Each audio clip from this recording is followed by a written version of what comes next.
A celebrant, once we are usually contacted by the funeral director, will make contact with the next of kin and arrange to meet them or talk to them to gather information and details about the deceased. I personally like to invite also a group of family or close friends, usually selected by the next of kin, so that I can gather as much information as I can to help me get these little points which will help to demonstrate the person's personality, not just the life story. And I also say to them, for all it may be very sad for them, it's a traumatic occasion, we're trying to celebrate the life of the person who has died. And sometimes that can be asking questions like, did he have any hobbies? What sort of holidays did he take? Favourite music? And it's lovely when people say, oh, I'd forgotten about that. We used to go on holiday to so-and-so. One family said, oh, we had a Volvo estate and all of us used to cram into this car and drive down to Devon for camping holidays. And another brother said, I forgot about that. And that's lovely because that's helping them to remember the good times. I will work with the family until they are really happy with the finished product. The whole service I will send through to them. I will get them to check it, to edit it, and I will ask them also what name was the deceased known by.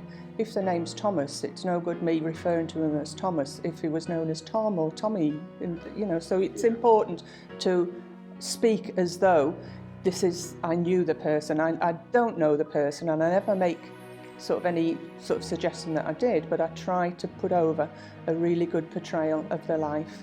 And once the family are happy with the finished script, that's when I print it off, and at the end of the ceremony we'll give them a presentation copy of the service as well to keep as a memento.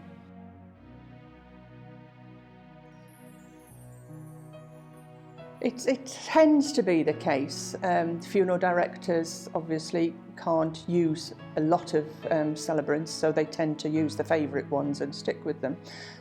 But people can choose their own celebrant. The very first ceremony I did here at Kirkleatham was for a family member. The deceased actually knew that I was training to be a celebrant and said to me a few months before he died, right, you can do mine. It filled me with dread, but at the same time I thought, what an honour to be able to do this for him, and that was the last thing I was able to do for him. So people need to know that they can ask for people. A lot of it has to be word of mouth, so that people at a service will think, oh, she did that one, how can I get in touch with her?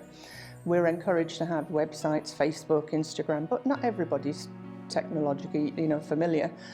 So unfortunately, it is down to us to promote ourselves as best we can, or to get in with funeral directors and get it that way. But yeah, I think people need to know that they can ask for a celebrant by name, and certainly that's a lot of the work that we do in our promotional side. Just ask for me.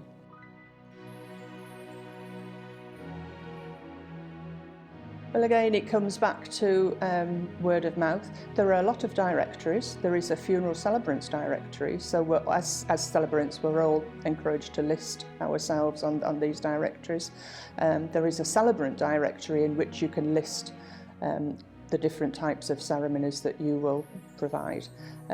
So really it's up to the celebrant to make sure that we are readily available. But the bereaved, the next of kin, have to know where to look. So I think there's a lot of education needed, a lot of promotion needed to say to people, it's not automatic that you go to a funeral director. Unfortunately, I think, or fortunately, having to arrange a funeral doesn't happen very often in a person's life. So quite often when it does happen, you either think, what did so-and-so do, what did my neighbour do, what did my mum do, and go to the same funeral director. So I think it's going to take a while to make people aware. Look on the internet, but as more and more people are starting to use the internet a lot more, even to book funerals, then maybe they need to be told you can also search for a celebrant as well.